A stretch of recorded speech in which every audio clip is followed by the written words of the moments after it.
રાજકોટના તે રચિંતન ત્રિવેદી એ મારી સાથે ત્યાં હતા. એટલે જો કે એ મારા સિનિયર હતા, એ તો મારાથી પહેલાંથી ત્યાં અભ્યાસ કરતા હતા અને અમે લોકો ત્યાં ભેગા થયા.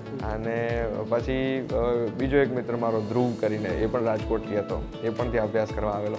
તો અમારા 3 જણનું બહુ સારું ગ્રુપ થઈ ગયેલું અને અમે પછી જોડે રહેતા.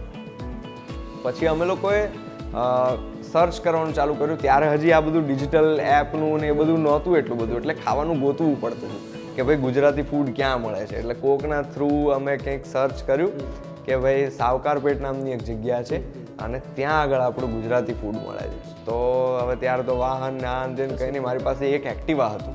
તો એ એક્ટિવા ઉપર ટ્રિપલ સવારી બેસીને લોકો ગુજરાતી ફૂડ ખાવા માટે થઈને જતા.